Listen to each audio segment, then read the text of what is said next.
We are Phoenix Community Capital. My name is Luke. I'm one of the founders. I'm here today with Eric, one of the other founders. Thank you for joining us. Thank you for coming along, and thank you for being part of us, for being with us for this journey.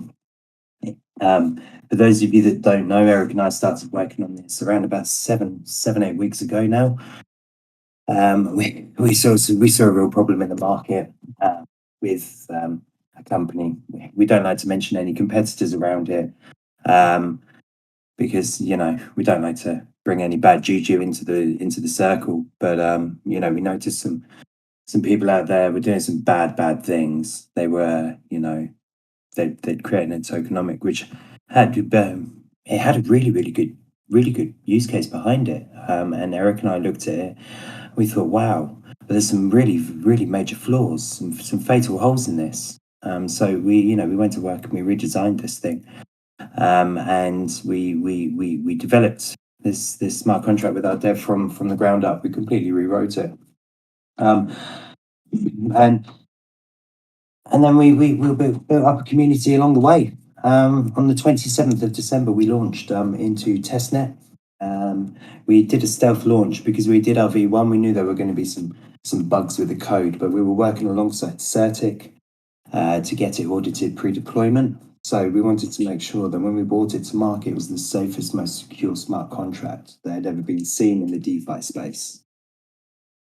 We did the silent launch on the 27th and it went amazing. And true to form, we found a bug and we found it within 5 minutes of launching, and we rectified it as well. So we've been waiting to hear back from Certic about our audit, and then this morning we spoke to Certic, and we decided that we were going to turn on and go live, and we opened the doors for the world to come in. And boy, welcome. You've come here in your numbers, and you've bought into our project, and it's lovely to see so many people here. Thank you for joining us. This is the start of a wonderful journey. Eric and I have come together with a real dream and a real vision. We're doing investment as a service through a reflections token. We've run some sustainability numbers, and we think we have something that is really sustainable, and it's going to be, what am I thinking, organic in development, and support for the community as well. We're breaking the treasury investments down into 3 parts. We're doing on-chain, off-chain, and startup investments. On-chain being crypto, obviously DeFi, and other projects as well. Off-chain being real-world traditional finance investments, something that you don't really see coupled with crypto. But we've got some investments lined up that we're working on already. And then thirdly as well, and this is the part I'm most excited about, is the incubator element of it as well. So Eric and I we have 4 startups that we're already working with that we intend to bring to market. These are going to be game-changing projects. We obviously wanted to get token up and running before we drove in too hard into getting these off the ground. But we're here now. The token's live.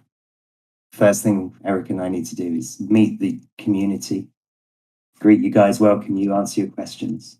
Then, if you don't mind, we're going to sleep because I've been up for 39 hours now and I'm very tired. I may be jumping over my words occasionally, but the most important thing I do before I go to sleep is meet you guys. So thank you for coming. I'm going to pass over to Eric, let Eric tell a bit about his side of the story. But thank you for coming, guys. It's great to meet you.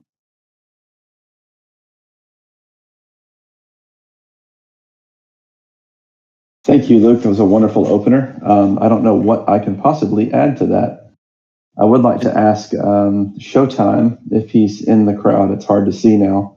Would you come up on stage with us? I don't know if it was you or Jordan. We talked to both of you, I think, at one point about somebody. Yeah, there you go. Do we know if this is being recorded? I assume it is, but we kind of just started talking. Normally, we'll ask first and then start talking. So let's get that out of the way first. That these are all, for those who are new here, we record all of these, so you don't have to be here to get it. If you want to interact, obviously you need to be here. But if you are otherwise occupied at the time we do the AMA, you can always come back later to listen to the results of the AMAs. We've done, I think this is the 5th or 6th one since we did our stealth launch. So this is like number 6 that we've done. We have several that are already recorded. If you're new here, I do realize it's a lot of time to sit down and listen to them, but there's probably a lot of questions that you have as newcomers to our project that have likely already been answered. So in the interest of time, we'd love to keep from repeating the same answers over and over and over as much as possible. That being said, we welcome questions. We're not going to shut anybody down just because they asked a redundant question. We'll just answer it politely. But we encourage everyone to go listen to and read the transcripts of the previous AMAs if you haven't done so yet. So, Showtime, are you recording this, or is Jordan? Do you know? Okay, perfect. So yeah, I think Showtime is going to moderate the AMA for us. So if you guys have questions, please raise your hand, and then Showtime can bring you up in the order.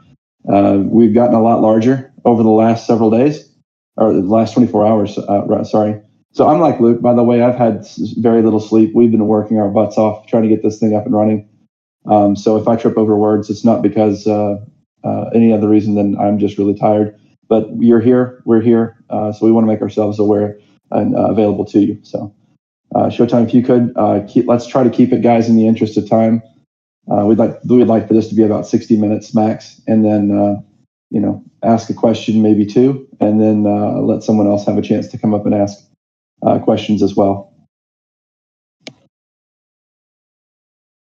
I think that's about it for the opening. Do we want to go ahead and, Showtime, you want to start bringing some people up? Thank you.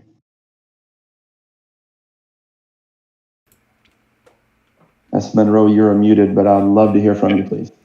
Hey guys, how's it going? One thing I noticed, like over the last month or two, some of the projects was social media bashing that happens.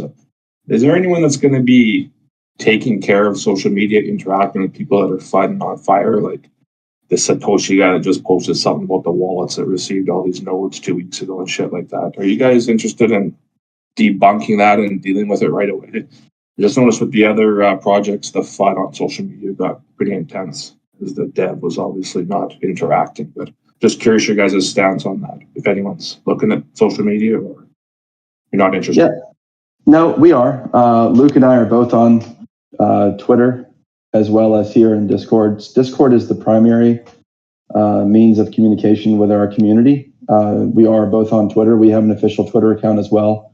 Luke and I are both aware of some of the comments. I've interacted some. Luke has interacted some with the comments today. We do have a social media manager that is in charge of our social media. I don't know, Luke, is he responding on our behalf, or is he just managing the accounts and updates as we direct? He's just managing the accounts and updates at the moment. All response via the social media channels is being via the founders, so either Eric or I. We're aware of some of the comments out there. Listen, guys, we've known this was coming, right? We've known the flood was coming. You guys, we knew you were coming. We know you're hurt. We know you've had your trust broken, right? Do you know how we know that? It happened to us as well, right? I got rugged out of so many projects in December. It was like an Egyptian bazaar, right? And it's disgusting, right? People cannot do this to other people. But Eric and I, we come together, right? And we timed this beautifully. We couldn't have timed it any better. We knew there was a problem coming. We spoke to Certic. We doxed ourselves to them day one. We spoke to them. We said, listen, guys, there's a problem coming. We can see it. Here's the holes. Here's the risk. Yeah, here's how we're going to fix it. We're going to patch it up and we're going to come and we're going to give it a go.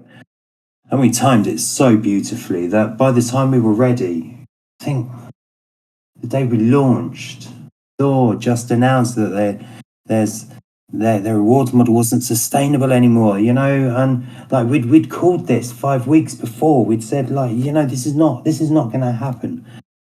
There were glitches, there were exploits that people were getting caught out on. We'd already solved them. There were problems with rewards or treasury wallets. Eric and I had already gone back and solved them. There's a couple of problems out there that no one's even actually realized yet that we've already solved too. We're aware we're coming into the dirtiest, most dangerous part of DeFi. horrible out there at the moment, guys. Really horrible. Do you know how I know? Because I've been caught by it. So's Eric. We've been hit hard by this. And we want to make sure that there's somewhere out there, right, where you can see the people in charge. You can talk to the people who are making the decisions. There is a community representative. The accounts are secure because they're triple locked. And on top of it, we're audited by Certic. Like, I don't know what else we can do to make this look like a solid project, you know. But you're not. Yeah, you don't have to. You don't have to convince anybody here. Like, we all understand that. I'm just curious if someone's addressing the social media, or you guys are just planning to turn the other cheek. That was my main question. Second question is: are we going to be posting all the addresses, the pertinent addresses? Like, I can't find them anywhere. Discord, reward wallet, liquidity, and treasury address. Like, is that going to be publicly posted on our channels? They've been publicly posted in announcements, but I'll make sure that they're posted again. So you couldn't find them. Okay, I'll go take a look. Maybe I just missed it. Yeah, I think I'm a fan of going through the wallets maybe in a future YouTube video. We've got one YouTube video that's already out where Luke and I were interviewed by Wealth Code. That's about an hour long. You guys can give that a watch and listen. I want to do one in the future, in the near future, where we pop up on the screen and go through the different wallets as well and walk through what each one is and how it's protected or how it's exposed to the community. Yeah, that's what I was going to suggest. But anyways, that was it. It's just the wallets, transparency on the wallets, and have someone address social media as soon as possible. These guys like to spread shit. But I'll get down now. Thanks, guys. Yeah, crypto Twitter's in a bit of an upheaval over this particular space, as Luke noted earlier. I think some of them may actually, and this is one of the things I don't know. I thought about it earlier today. I contemplated on it, and I thought, some of these people, they don't usually react this way. I think they're used to projects like us giving them tokens to shill for us, and we don't do that. And so maybe they're upset because we're gaining traction and popularity, but we didn't bring them along for the ride.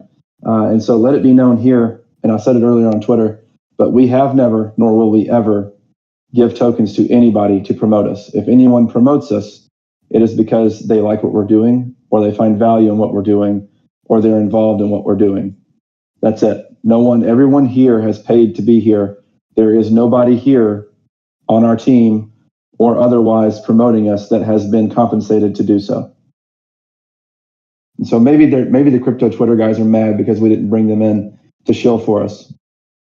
Like little mafia, It does sound a bit salty, doesn't it? It really does. Hey, MJ Papa, how you doing? Hey, how's it going, guys? Good. So just a quick question for me, really. I've heard from Luke and Eric. You mentioned the video, the interview you did. I've had a watch of that. I've met you two guys, and I've heard you mention other team members. Can you tell us a little bit more about who is in the team, what sort of areas they're looking at, and plans for growing that team? Yeah, that's a great question. Thank you very much as well. So you got Eric and I. We're the founders. We're the main driving force behind it. We have John. John's our chief financial officer. John works very closely with us. We have a brilliant team of advisors. A couple that we can name publicly. Showtime being one of them, and a couple who prefer to stay, behind closed doors. We have a social media team working with us. We've got graphic designers. We've got a developer. We're looking to appoint a chief technology officer in the very near future. We're just looking at candidates on that right now. We're going to be looking into hiring an economist and a potential investment fund manager as well. And we also have a legal team that we work with, a global legal firm that we're working with as well, who are a tier one firm. Because obviously with Eric being based in the US and me in the UK, I needed someone that could bridge the pond.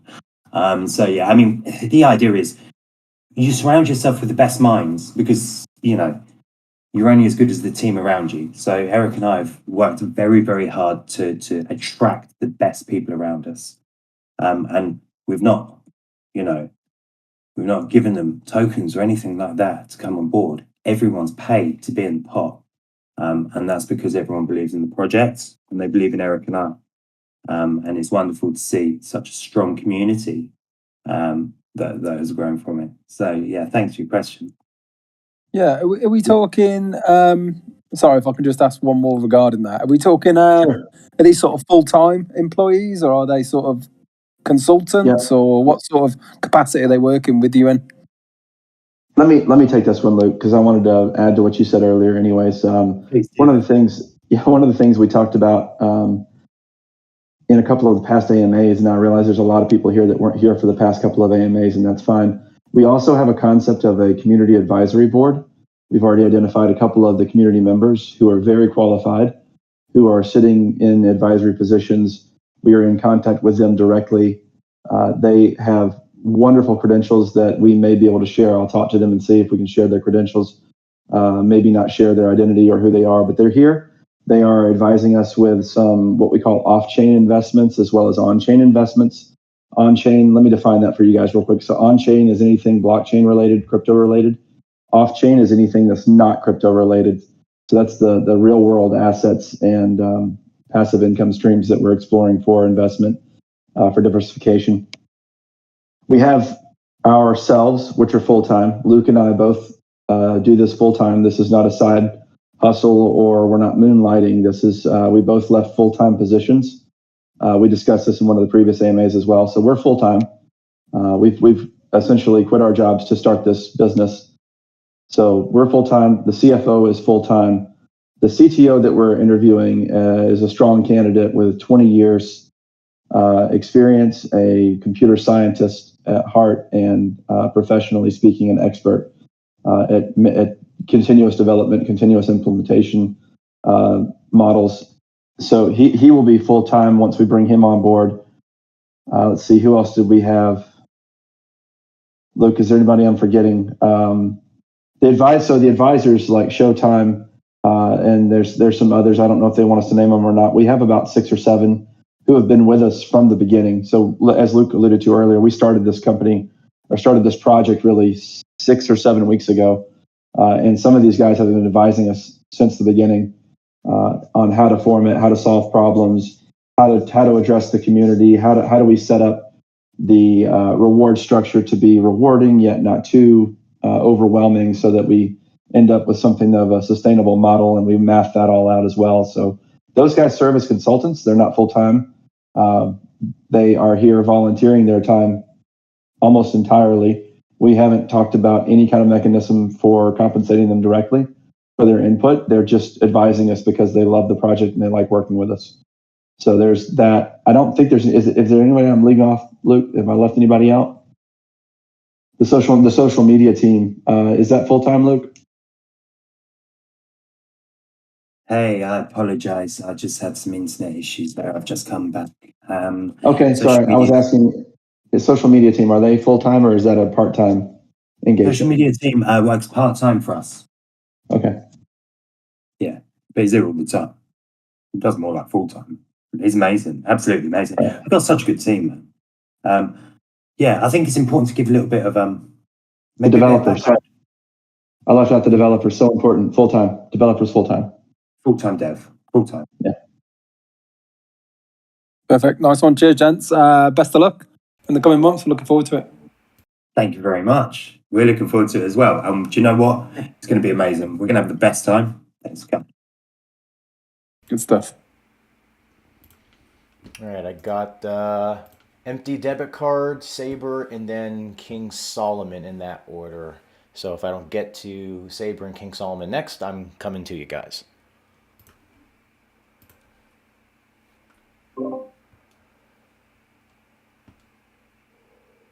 Hey, can you guys hear me? Hey. Yes, we can. Hey, welcome. Thank you. Just want to say congratulations on a successful launch. Really good stuff. I have one question for the smaller investors with maybe 2, 3, 5, or people who can't get like full nests at this time. Are there any plans for staking or LPing Fire that you can share with us that they can sort of get in on? So we had a conversation today about that. Luke and I did. We're exploring an option that we think will be attractive for the people who can't Yeah. get in at the current price. Yeah. Just to clarify, we're not going to do sales. We're not going to do fractional nests. However, and Eric and I are looking at something that is definitely more sustainable for those with a lower barrier to entry. Definitely. It's creative. We can't go into detail right now about it. It's in the initial discovery phase. We will give more details as we get closer to that as a solution. But it on its face right now, I'll tell you, I had a conversation with somebody about it today, brought it to Luke. We had a conversation. It's very attractive. It's very in line with what we want to achieve as a community. And so because it aligns with what we want to achieve, we're considering pursuing it. But no details just yet on what that solution is going to be. But not a fractional nest, and we absolutely will not ever do a sale, right? So you guys will never see a flash sale where all of a sudden a nest is now 5 tokens instead of 10. It'll always be 10 tokens. It'll never be less. That sounds good. Thank you. I just wanted to say for, anyone who may have concerns, I know we have a lot of new people here, do check over the past AMAs if you have time, because a lot of concerns were presented there and tackled there. And I've been here for a good amount of time, and I can say these guys are doing amazing. And that's all. Thank you. Thank you. Appreciate That means it. a lot. Yeah, thank you. Brilliant to have you here. It really is. And all the new faces as well. Really good to have you here as well.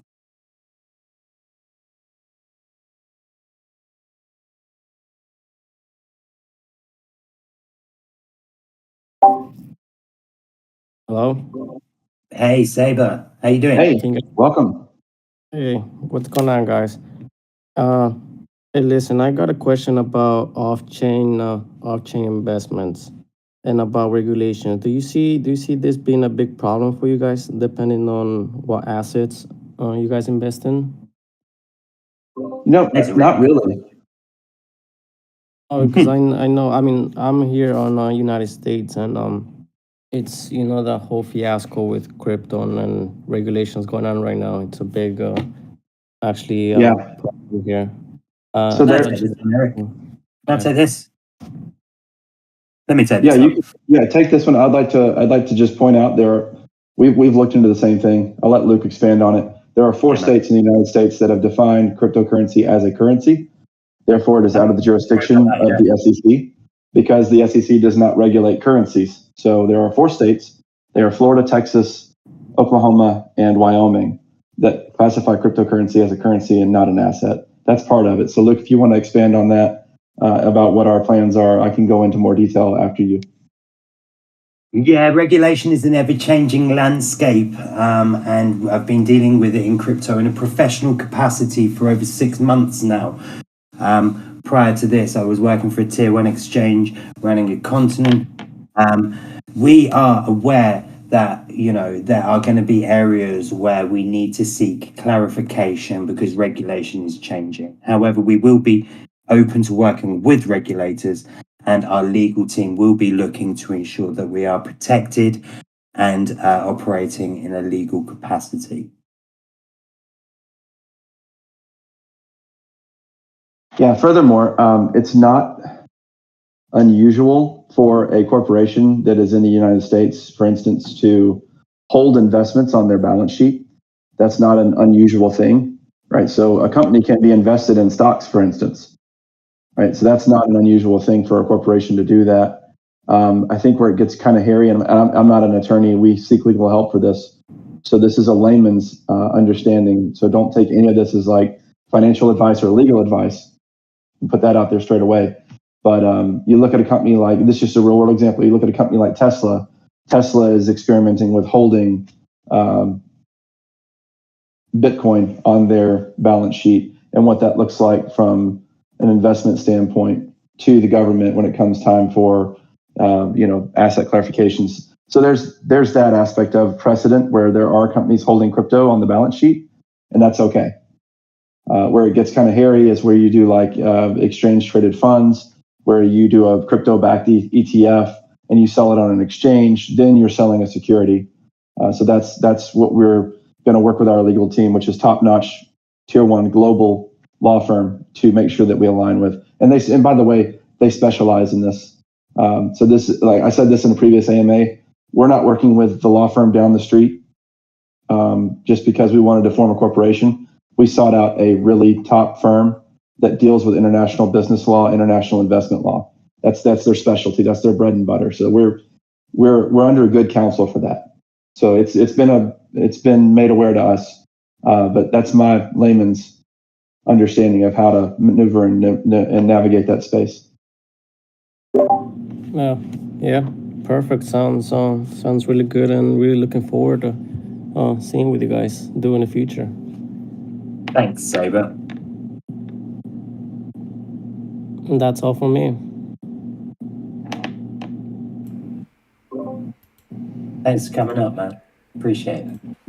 Yeah, I know King Solomon did have his hand up, but I don't see him in here at the moment. So I don't know if anybody else has any other questions. Otherwise, we can bring a couple things up that are probably just maybe pressing on people's minds. But if anyone wants to actually get any questions in, feel free to raise your hand and we'll bring you up. Okay, we got someone here. I'll go ahead and bring Hubs up.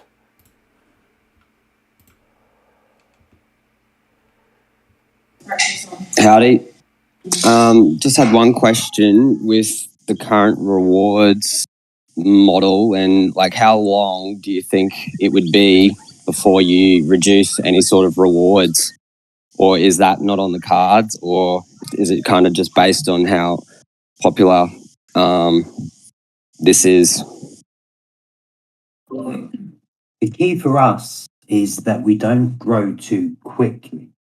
Because like a building, if you grow it too quickly, then it goes up and there's not a strong foundation. It becomes wobbly, soon to topple. We've watched that happen over and over again within the DeFi as a service industry. So we based our calculations. We've run the numbers, by the way, with our CFO on this. We've run numbers and numbers and numbers. We set a really, really sustainable reward rate of 0.225 fire per nest per day. The reason we did this is because it goes with our growth model, and our growth is 0.68% per day. Just FYI. We don't foresee ourselves having to cut rewards in the long term. We don't, it's not, we never say never, but we don't want to affect the rewards. We think that with everything that we have planned, that we have a really sustainable model. And like with any business that comes to market, we're a startup. We've got a fantastic vision. We've got a fantastic shape and direction to where we're going to go. But like any startup, we're still in our early stages. This is day one launch to the public. We've literally just opened our shop, guys. Welcome. So there's things that are changing. There's things that we're pivoting on and being very agile about. But we don't anticipate lowering rewards, and we feel that our structure is sustainable in the long term. Yeah, if I may add just one thing here. So what we're going to be compared to in the rest of the space is the people that came before us in this type of market space. They started off with really high rewards, and then they found they weren't sustainable, and then they cut them. We felt that was dishonest. So we didn't want to build our project on the idea that we were going to attract a bunch of people in with a high return rate and then cut them off after we got them in, right? So it's sort of like a captive audience. Once you got them captivated, then you can sort of manipulate them how you want. That's dishonest. We don't like that kind of mentality. So we decided to go in with reasonable reward rates up front and just let them be what they are. That goes with our idea around sales and fractional nests. So the sustainability is built around the current emission rate, right? And when you start doing sales or you start doing fractional nests, then you start monkeying and messing with those emission rates, and you start messing with the sustainability model that we already mapped out, which is part of the reason why we're not going to do that.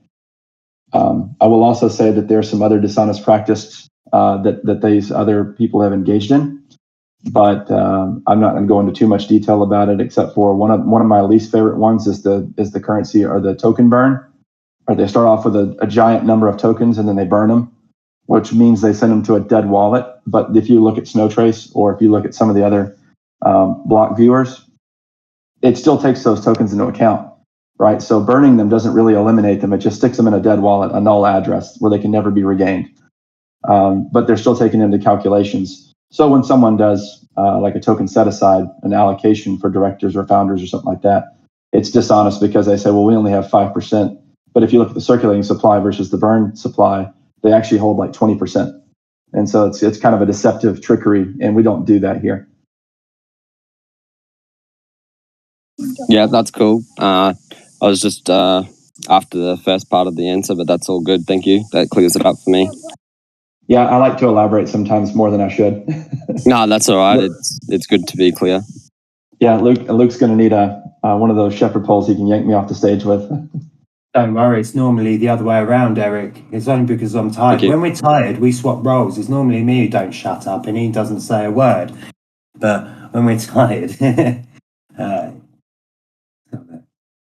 Monroe. It's Monroe, come on, man. How you doing?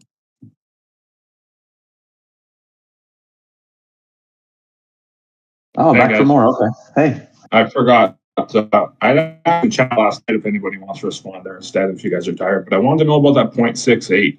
Is that a return on an X value dollar of the treasury, like $1 million treasury, $100,000 treasury? Like nests are always going to increase, but the returns from investments might not.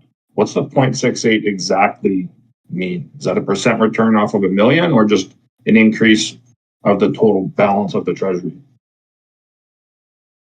It's the actual growth rate that we need to sustain over the course of a year, broken down into a day.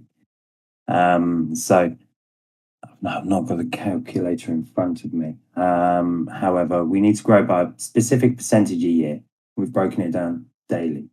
When you say we need to grow, is that the treasury needs to grow, or what needs to grow? So the treasury and the liquidity pool. So we need to be growing the value of what we have by 0.68% per day to maintain the longevity of the project.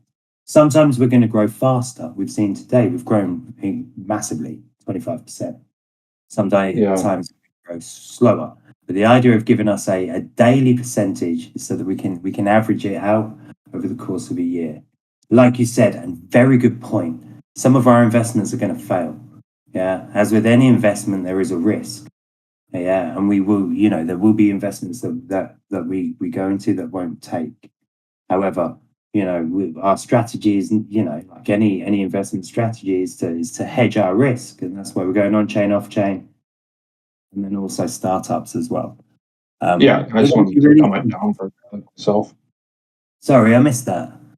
I just said I want to dumb it down for a guy like myself. I understand the liquidity pool will go in flow with nests being created because half of one of the fire gets put in the liquidity pool, but I was thinking more in the investment. So I just wanted to wrap my head around it and see what actually needed to grow and how that all worked. But that makes sense. Thanks. Yeah. So, I mean, if we did, I'd say if the treasury pool was the same size as the liquidity pool, yeah, the treasury would have to grow at 0.68% a day to maintain the value of the rewards pool. Okay? Right. Does that make sense? So we have a 31-day run through. Yeah. 31-day run through on tokens. Sorry, Munro. I'm so tired right now. No. That makes sense, Luke. I was just trying to wrap my head around it because, like I said, I'm not a mathematical engineer, so I appreciate it. No worries, man. But I'm good. Thanks, guys. Let me make a statement just real quick on that, Luke, if you don't mind. Our CFO, John, is not going to be on stage taking questions and answers like this. We are respecting his request for privacy. He is a real person. Showtime has met him. He has docs to our advisors and other team members, and I think even some of the moderators have seen him and interacted with him. Anytime you have questions like that, we can take them to him and try to gain a more, dumbed down version. If, as Monroe was saying, we can simplify the explanation. But he's the expert. We can lean on him and simplify the explanation.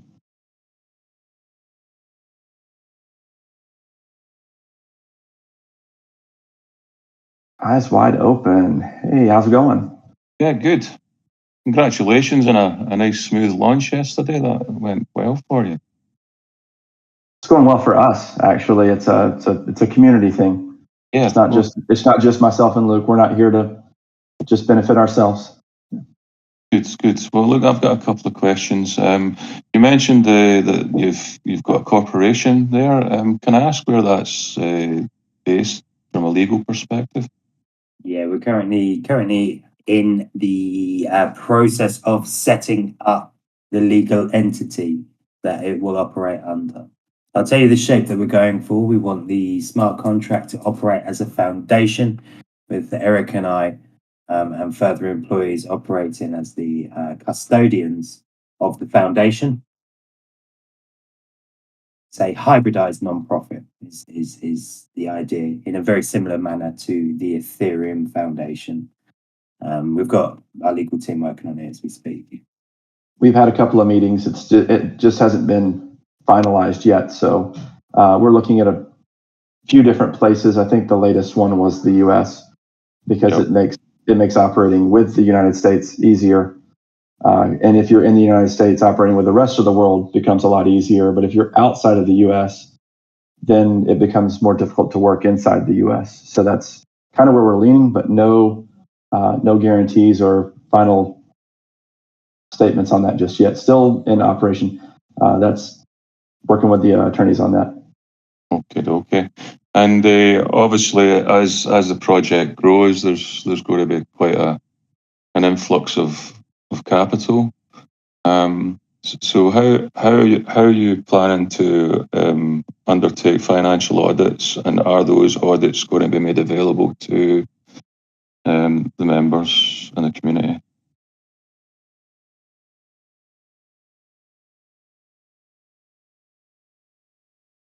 Luke, did you want to take that one? It's probably the best asked to John, our CFO. I missed that question. I apologize. Financial audits for the company itself. Are we going to have those, and if so, are they going to be shared with? I think that's probably a question for our CFO, John. Yeah, cool. So our treasury balance is going to be on display. We've already put a very, very top level on there for you to have a look at. Then for verified Nest owners, those with master and grand NFTs, will be inviting to see a more in-depth balance sheet to see, kind of a little bit more behind the curtain, because we have to protect the investments that we're making for you guys. Obviously, like any serious financial company, we will be having audits. We will be assigning accountants. However, our CFO is thorough to a T. And once we've got our software that we're going to use for our accounting, our CFO has just told me that he will be happy to field any questions that may come his way. So, like I said earlier, we are young. We are a startup. Our priority was getting the smart contract correct, making sure that worked. Because everybody else got that wrong. So let's get that working first. Let's make sure that works. Otherwise, we're wasting everyone's time. Now we know that works. Look at the launch. It's been beautiful. Now we can really, really drive in. And Eric and I are businessmen first and foremost. It's what we do. So we're here to grow this in a really, really strong manner. And as wide open, man, great. And like you're here, you've been here for a while on our journey. And thank you so much. And is minds like yours and questions like yours that allow us to be open and honest. Also, and I keep saying it, as one, we are strong, but as many we are mighty. And we are only as strong as the people we have around us. Look at this community. Look how many amazing people we have in here. Look how many amazing people have joined us today. Like, we're so grateful that everyone's here. For your questions as well. So yeah, thank you. Okay, thanks for that insight there. Appreciate that. That's all for me. Thank you. My pleasure, man. Thank you. Okay. Hey, thank you very much, Luke. We've got a question in the chat that came up about wallets. Someone's asking about that one wallet that's holding like 95% of the tokens right now. What is that wallet and what is its function? So we can answer that. Yeah, of course. That wallet is the token wallet. That wallet is where we minted all of the tokens that are in existence in Fire. Okay. That is where all of the tokens that get dropped into the liquidity pool come from. That's where all of your tokens that you've bought have come from. And that's where all of the tokens that you sell go to. Because that is the contract, that is the smart contract address that creates the liquidity pool on Trader Joe. And that is, you'll see that doing some trades. Yeah, what that's doing is we're building that liquidity pool. The problem is, right, I'll give you all a secret here. I'll give you a bit of insider knowledge. Because one of the problems that all the other people who've done this before have done, right? Ready? They didn't manage their liquidity pools effectively. And then when they did, they realized, oh my God, we've just dumped thousands and thousands of tokens on our community. What are we going to do? And then they've blamed smart contract hacks. They've blamed everything. When really all it was they didn't manage their liquidity pool effectively. So that top wallet is the most important wallet in the box. That's the one that interacts with the smart contracts and keeps everything flowing smoothly. Let's go through the contracts actually. Where are we? Because the second one underneath it is the reward contract. So that contract is that's where your rewards come from. That's the one that you pay 7 tokens into and then return 0.225 a day. Underneath that one, we have the Treasury wallet, which is being built with your tokens. Bear with me. Just lost my page. 1 minute. Eric, can you just sublet while I just find my page I was on? This is really annoying. I have too many tabs open. I'm actually in the middle of replying to one of the chat questions in the Phoenix chat. There was a question about the price of the token and the liquidity pool sustainability of the token price. So first and foremost, I'm gonna answer it in chat, but I'll go ahead and do it here so it's in the recording and people can hear it. Part of the question was, how do you guarantee the ROI if the token price fluctuates, right? For instance, if someone gets in at $10 a token versus $200 a token, the answer is nobody guarantees the price of their token. Nobody. That would be impossible for us to do, right? There's no guarantee that the price of the token is going to be exactly what you had when you bought in, right? The price is going to fluctuate. It may go up, it may go down. That's just the nature of investment every time you invest anywhere, right? There's nobody in this space or outside this space or in crypto in general that guarantees a particular price per token. So that's the first and foremost answer right there. The other part of the answer, Showtime actually has a video on his YouTube channel that he did where he covered some of the other players in this market space that attempted to do what we're doing. And they had built-in selling pressure. This is part of what Luke alluded to early on in this AMA that we said we fixed. The first thing we did was we looked at the tokenomics and said, my God, that's not sustainable. There's no way that can be sustainable. They have 51% or more selling pressure built in to their tokenomic. In other words, every time you conduct a transaction as one of their investment holders, they have an inherent 51%, sometimes more, selling pressure built in. It's just part of the tokenomic. We scrapped most of that. We're down to about half. So ours at most has 25% selling pressure, so 75%. So we got on the other side of that equilibrium or halfway point. Well done. Okay, cool. Found my page. I'm back. Okay. Number 1 is the token address. Number 2 is the reward wallet. Number 3 is the treasury wallet. Okay. And number 4 is the liquidity pool. Okay. So that's what we interact, we trade with. Wallet number 5 is mine, and wallet number 6 is Eric's. Now, I'd just like to approach something as well. So when Eric and I set this up, and we've set up the smart contract, we allowed ourselves to buy a token allocation at launch before we launched it. It's something that happens within industries, within startups. And because, Eric and I didn't take a wage at launch and we've invested our own money, we have recouped our investment from token allocation that we gave ourselves. Eric and I gave ourselves 3,000 tokens, and a lot of these have also being used elsewhere. Now, on top of that, we have a director's allocation, which is 10% of the token pool. Now, this is locked for 90 days. It's 5% Eric and 5% I. And now at the end of 90 days, don't worry, we're not going to dump on you. However, these tokens are going to be here. Now, I don't know what I'm probably not going to sell mine.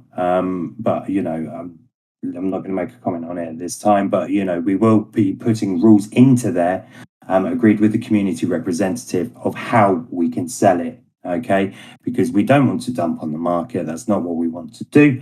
However, as with any startup, the founders would like a return on investment, and we see it in business. And we hope that you guys, enjoy the investment rewards with us, but also allow us to see the fruits of our labors as well, because we hope you're going to see the fruits of our labor too. So I just wanted to give you guys clarity on that. I'm going to invite up Vendov, and I know we wanted to try to keep this at an hour. I'd like to hop in and ask some questions after he's finished as well. Please do, Showtime. Thank you. Yeah, that would be fun.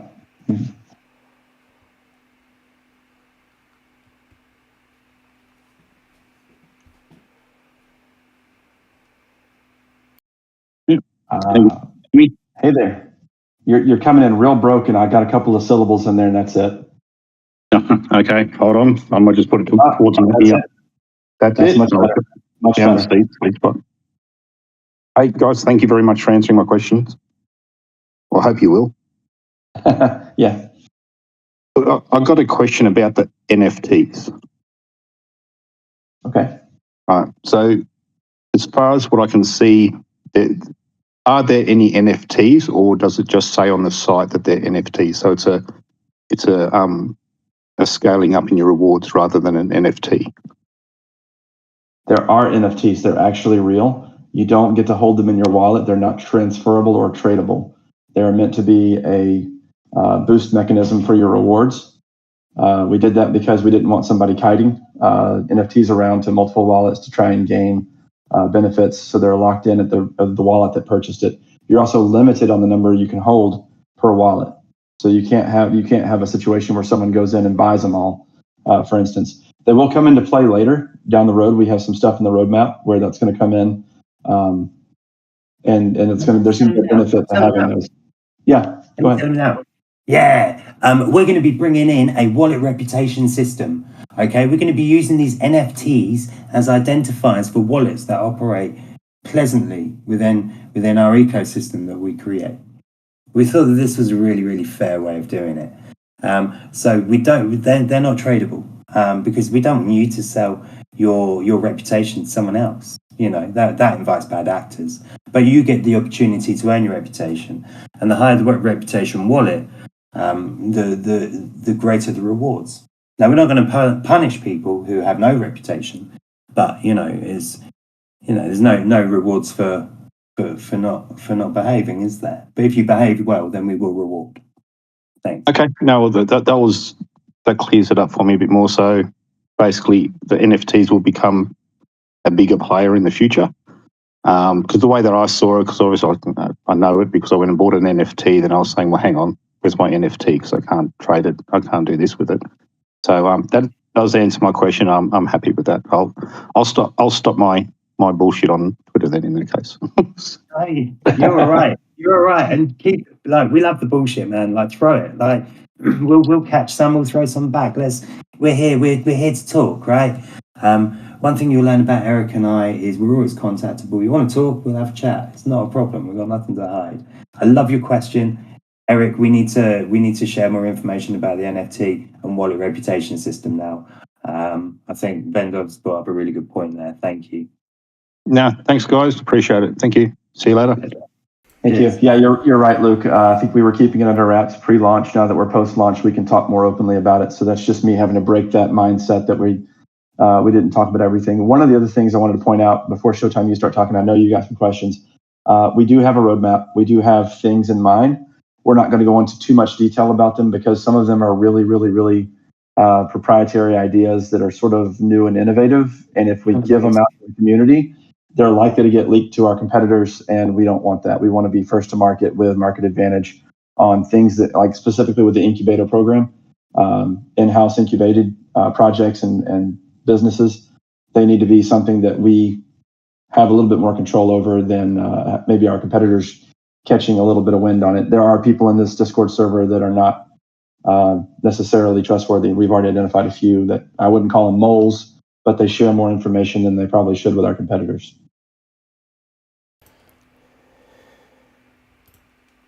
Thanks for that. I'm gonna. I know we'll try to keep it an hour, but I do have a number of questions here, so we'll just. I'm okay if we go over a little bit. That's fine with me. Okay, no worries.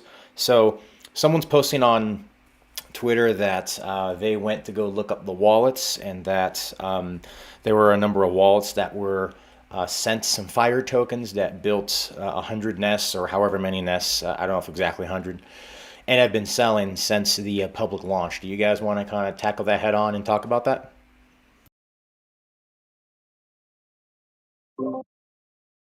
Sure. Yeah, that's an easy topic to discuss. So, as most projects do, I'll first say that we had no venture capital in this, no loans whatsoever. This is completely self-funded by myself and Luke. The one thing that we can't self-fund in large quantity, unless you're just an absolute ridiculously rich person, is the initial liquidity pool. So like any other project or many other projects out there in the crypto space, we held a whitelist sale. It was a very selective whitelist sale. Luke and I know everybody on that list, either personally or we met them on video camera in most cases. So we know who they are. It wasn't just a random, tweet this, retweet this, and add 2 people and we'll add you to our whitelist. We didn't do that, right? So we had a whitelist sale. The people that we sold to got a chance to help build the liquidity pool. The initial liquidity pool was built by that our whitelist sale. And that's where those wallets come from that bought in early. That all that capital they brought in before the project even launched on the 27th was used to build the liquidity pool so that we could conduct trading for our soft launch, which then fed and built to where we could do a public launch. So we just didn't have the capital to throw in the liquidity pool. So we did the same thing that most other projects do. And those people have been probably been selling, but they sell very responsibly. I think one of the testaments to the people who have that many tokens is that you haven't been dumped on. The price has nearly doubled, and they've been selling appropriately so as to not affect the price negatively. And that's going to continue. We have direct communication with them, and that kind of behavior is going to continue.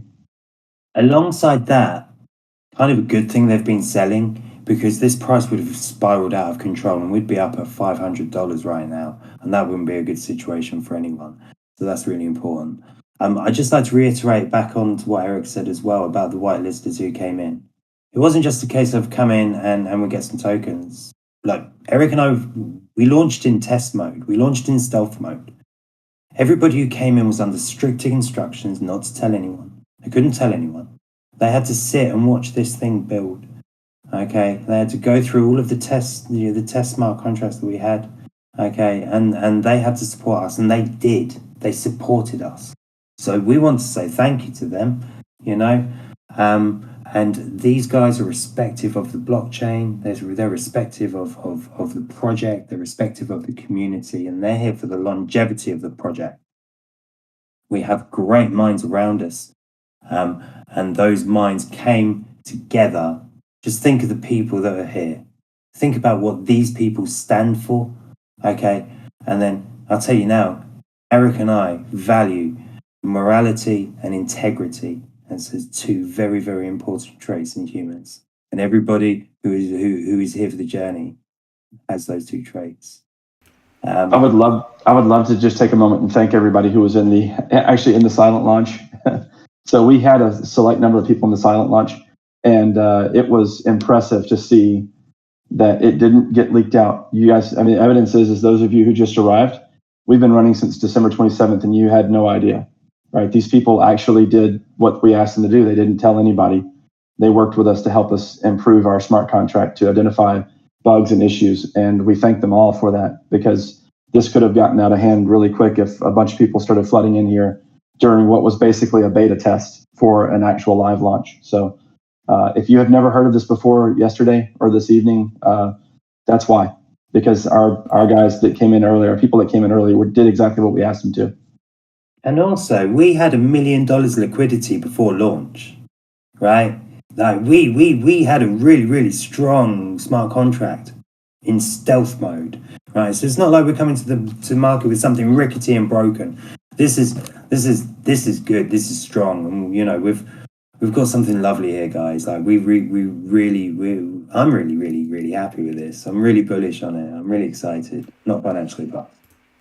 Yeah, and I'll just speak to the yeah, and that was a good save there at the end. I want to add to the community a little bit, because during the stealth launch, what you don't find in a lot of these new projects coming up, you don't have people coming in and contributing, and they buy tokens, and in this instance nests and that type of thing, and you want to know what people were asking.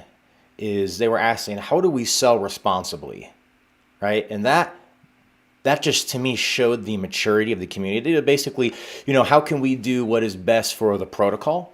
And that just, to me, speaks a testament to the caliber of people that we not just have running this with you guys, but I think with the community as well. And this wasn't just a quick, pump and dump, degen, make a few bucks and run away and go on to the next thing. These were people who were taking it seriously, as do I. So I just wanted to include that about the community. And I'll add just a few more questions. Can you clarify how much is in the treasury right now that has not been invested? How much liquidity are we looking at in there? Eric has been on the treasury, but let me just get the numbers up. Let me just log in. We currently have 1,029 AVAX that has not been invested. In dollars, that's 87,444. Yeah. Okay. I think it's important to distinguish that there is already, and maybe I'll let you finish, Showtime. Oh, no. I know where you're going. You're going right where I was going, which is that you guys have already made investment. And this is another interesting thing. The treasury was invested prior to us launching publicly, right? There's projects without naming them that waited darn near over a month before they even made their first purchase. I was explaining to somebody earlier who was kind of just asking me, how does this work? Well-known person, but just the projects in this space have failed so frequently. Like, I don't think anybody even really understands what the model is. And I was trying to explain that these projects are failing so fast that the model hasn't even really kicked in, because they're just not that unsustainable. So the fact that the treasury purchases were already made before anybody even started talking about just shows a testament that, yeah, we're actually here to make this work this time. We're not just here to accumulate this massive war chest of a treasury and let it sit in there and burn a hole in everyone's pockets. So I know that we've been dollar cost averaging into time. And can you talk about kind of the regular intervals that you guys will be making the investments? When do you think people will be able to get the vote on that, and so on? Yeah, brilliant. I'd just like to add on to that as well. When we launched, we put another $250,000 into the liquidity pool as well, because we made a deal with, well, not even a deal. The DAO voted on us holding on for our V2. And we agreed that as part of that, when we launched, we'd put more liquidity into the market. So to thank the DAO for the vote, we launched with $250,000 extra in there. So with regards to this is a really interesting point, because this is about how the DAO is shaped and how the DAO is operated. And, we've chosen a community leader in Showtime. And actually, thank you, Showtime, because it's a difficult position that you've taken. You are standing there next to us, taking these stones, with us, and we thank you for that really, really deeply. You've been a wonderful support, and you are the best voice for the community. Because I'll tell you now, guys, he gives us a hard time. He asks us hard questions, and he challenges us. And I love it. I really love it, because I know when I sit down with him, there's a little part of me that goes, okay, what's he going to raise this time? And that's exactly how it should be from someone that represents our community. So thanks, Showtime. I second that. Yes. Yeah. Going back on about the treasury investments, our CFO is tirelessly working on off-chain investments. However, the more we're working on it, it's actually very, very clear to us that we have two startup projects that need serious attention. And what we're going to do is we're going to spend the next 2 weeks developing these plans, developing the products so that we can present them to the community. Now, as with the previous first investment into into DeFi, I was going to say DAO, into DeFi. We did those with the agreement of the community members that we had prior to launch. So we're going to be going with those for our first startup opinions. We're going to run it past them, and then we'll present it to the community and let the community tell us what they think. These are two really exciting projects, and these are going to be great ones to launch. They're coming at the right time, in the right place, with the right space.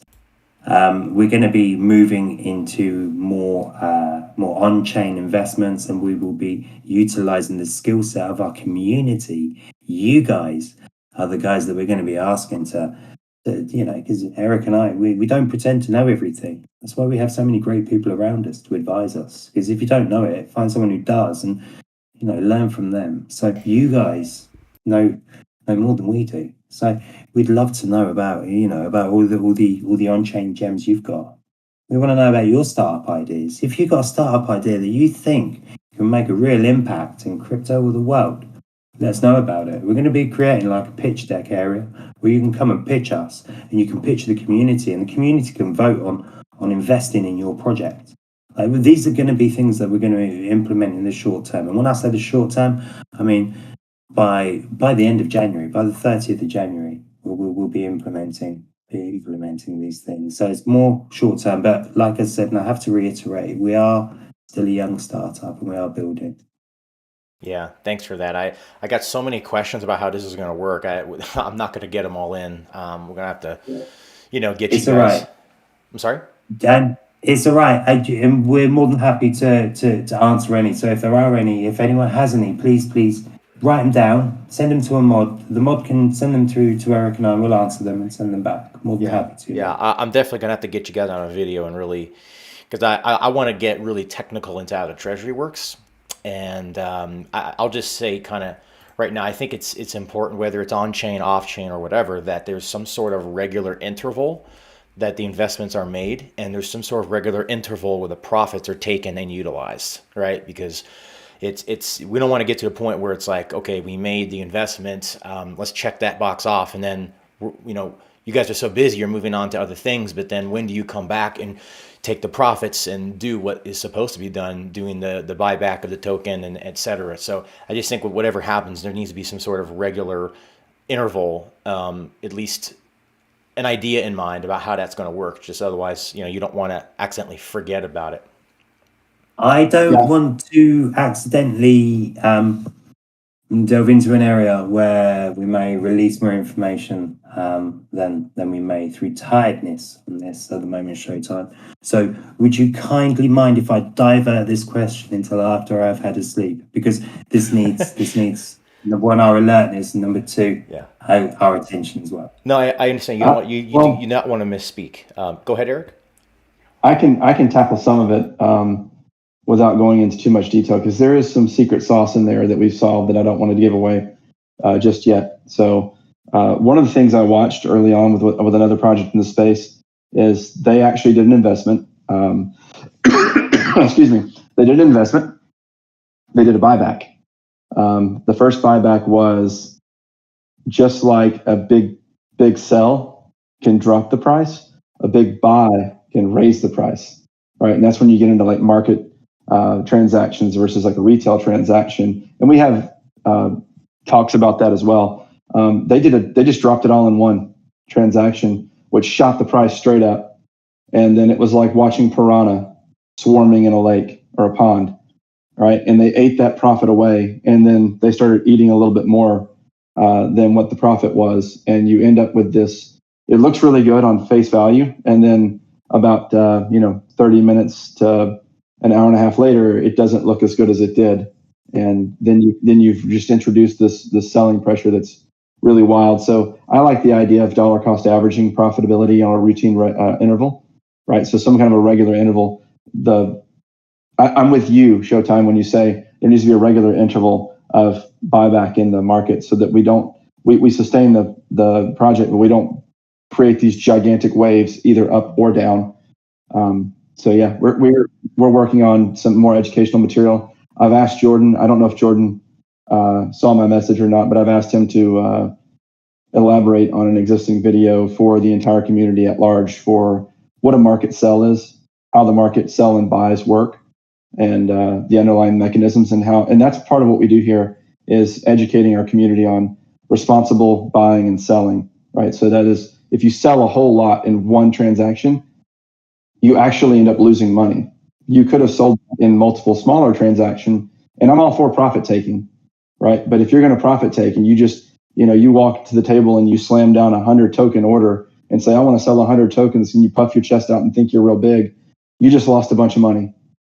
Yeah, I'll just throw something out there that a lot of people can easily do when you're selling. I know Trader Joe shows this. I don't know if all the other decentralized exchanges show this.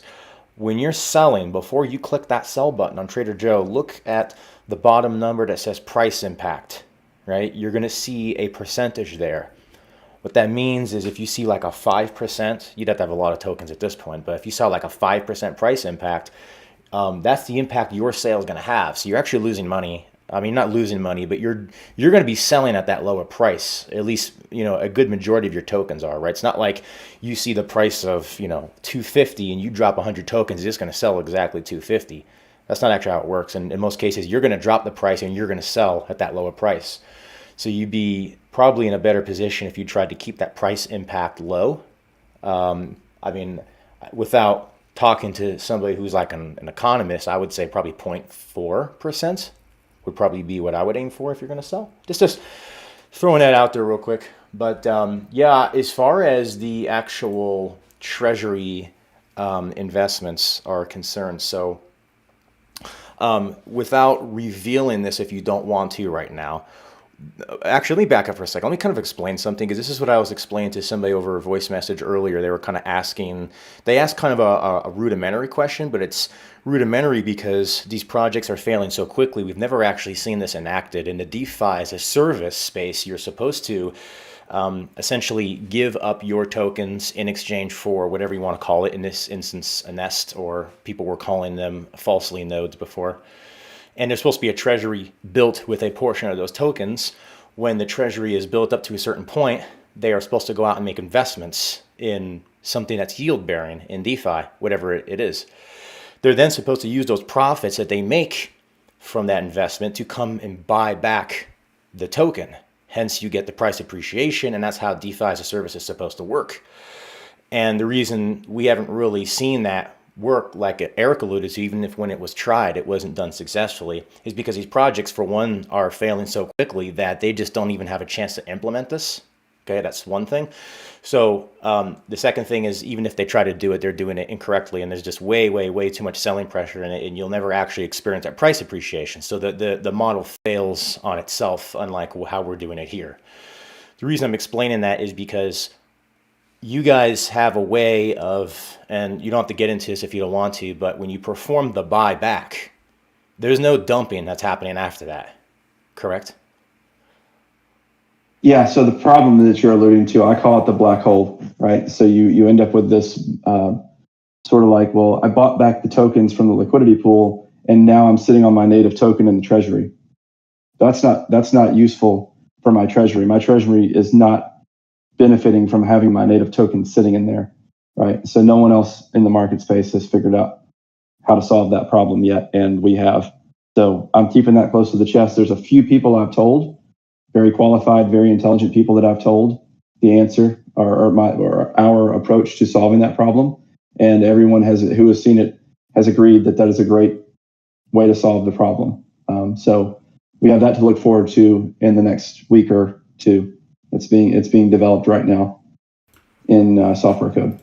Yeah, and I'll also encourage people. I know we keep saying this, but I really will encourage you, go back and watch some of the other AMAs, right? Because you'll see myself, King Solomon, Bearable Bull came up one time. I kind of shared my sort of thought process on Phoenix and my journey with it, and Luke and Eric, and my thoughts on them as a whole. And I think there's a lot of questions that were asked there that definitely were not asked today, and there's a lot of great responses in there. And I really just encourage you guys, go watch those. It'll take some time because each one was like an hour plus, kind of like what we're doing now, but it's definitely worth it because you're going to learn so much more just by listening than you would even asking, because likely the question that you're wondering or you're thinking to yourself isn't being asked right now has been asked, and there's been some really great responses to that. So I just want to encourage people to do that.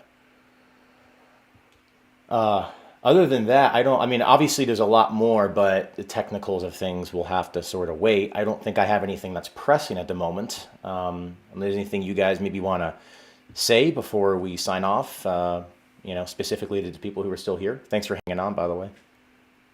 Yeah, I would like to say that we are working on a visual representation of our tokenomic. We purposefully did not release it pre-launch. Once again, competitive advantage in the marketplace. We want to be able to get out and establish ourselves as a market leader and an innovator and a thought leader in the space. We took a lot of time to sit down and solve some of the fundamental problems that the other people in the space, other players in the space are experiencing.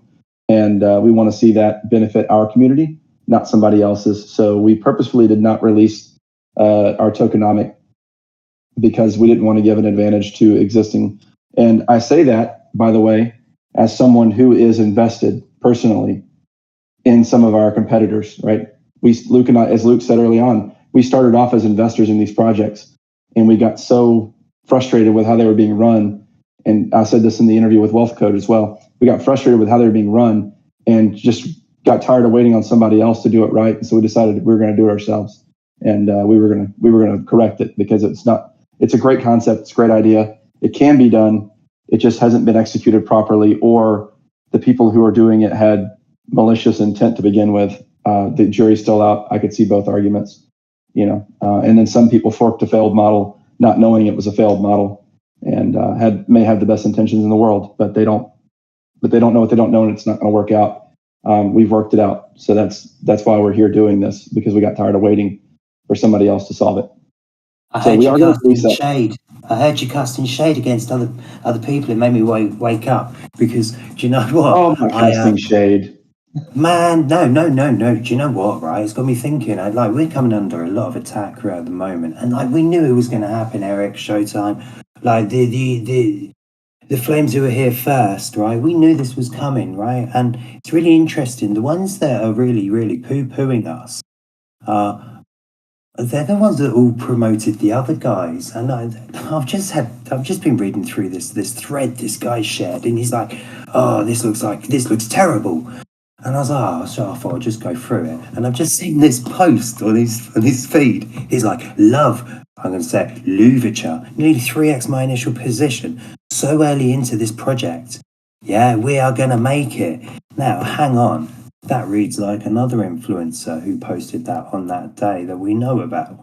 Now, guys, one thing you will see, please, every influencer who is in here, every single member of this team, everyone who's promoting us has not promoted any other project in this industry, okay? Because they are not to the level of us, right? The people who are throwing shade at us right now are doing it because they're realizing, oh shit, there's a new guy on the block. Look at these guys, right? We're coming out of the trap. We're audited, we're doxed, we're ready to rock and roll. We knew we were going to get hate. And actually, at the moment, it's kind of a good thing because it will slow down our growth. And then after a while, people were actually going to see that we're legit. And then that will give us growth later on. So I think the message I'm just trying to communicate right now is, guys, thank you for supporting us so much. Your voice has been wonderful, and we really, really value it. We value all of you. But it's okay. We can weather the stones. We can weather the attacks because we know people are hurt, and it takes time to heal. So yeah, man. Yeah, I've also said before, we're not running a cult here. We welcome questions. We don't require blind obedience. So if someone asks a question, typically 9 times out of 10, we're going to answer it. If we don't answer, it's because we're sleeping. Luke and I are very engaged in the Discord channel, getting a little bit more engaged in Twitter. That hasn't been part of our focus. We purposefully stayed away from social media during our silent launch, our stealth launch. So, but we do engage with the community. We welcome questions. We will answer your questions. We're not going to belittle you or kick you out of here for asking tough questions. And I want to say that one of the terms that you're not going to see a whole lot in here is that we are all going to make it, WAGMI. I haven't seen it really at all, maybe once or twice. But when you go into a Discord server and you see a bunch of that, we're all going to make it. It just sounds cliche almost. You know what I mean? Like it's everybody standing around. They can see the catastrophe coming, but they're just trying to calm each other down in this sense that they're patronizing each other with this. We're all going to make it. We're all going to make it. We're all going to make it. You shouldn't have to go around patronizing each other with that statement. And I don't mean to speak derogatorily about anyone that uses that in their common vernacular, but I haven't seen it a lot here, and I don't think we're going to, because that's usually a sign of something is about to fail. Has been my experience, at least anyway. Showtime, I don't know if you want to elaborate on that and from your own observation. I mean, I'll just elaborate on Phoenix in general. I know you guys can go back in the AMAs and listen to all this, but for those who don't want to, I have no reason to promote Phoenix, just so you guys know. Like when they said, yeah, I was telling them, Luke and Eric and some, the people who are in here that you probably know about now, that, be prepared, because people are going to be really hurt. And I have, there's an old saying that hurt people, because a lot of people who are hurting want to inflict that on other people. They're angry, they're upset. And some of them, there are a lot of people that are not hurt, they're just misinformed, I think. So there's a little bit of combination of that. So knowing full well that was coming, that's not surprising to me at all. And so the reason I'm promoting Phoenix is because when I first got into a call with Luke and Eric, there was no hiding anything. I saw their faces, their names, heard their stories, saw what they were doing with Phoenix. And I, knowing what's going on with DeFi as a service, I thought, this was my opportunity to sort of grab hold of the captain and make him turn the boat around into a better direction. And that ultimately, if you can do that and you can guide the direction that this space, which is very dirty, is going, you can help people, right? So this is not to sound like a martyr, but I'm willing to take the arrows for that, because I think it's worth it to try to change the direction of the space that's going in. But just so you know, there's people who are in here, well known, that don't have to do this, but they're doing it because they see something in Luke and Eric. I was just to get in a little bit here, I was backstabbed by a very good friend last year in business, and so it's caused me to have a really sensitive barometer for people who are BSing me and for people who are telling the truth, and to have a level of discernment to not have that happen again. And I have not backed any DeFi as a service projects. You're well aware of why, because none of them are sustainable. I don't feel like any of them are being forthright and transparent. They might be trying to change the tide now, but it's a little late, I think, in my opinion. So what we need a project out of the gate, doxed, audited, transparent, have integrity, and do what they say they're going to do, and actually do it in a sustainable way that puts the community first. So just so you know, that's why I'm here. I wasn't paid to say anything. If anything, I've paid. Attacks don't bother me, but I've paid also monetarily. So I had alluded to this in the last video I made. I said, if anybody's a fan of the NBA here in the US, you know that there's an all-star game once a year. The first half of the game is basically a joke, where you got big guys shooting threes, dribbling down the court, kind of like a Harlem Globetrotter game. But then the second half is when it gets competitive, and it's in the second half when the real game starts.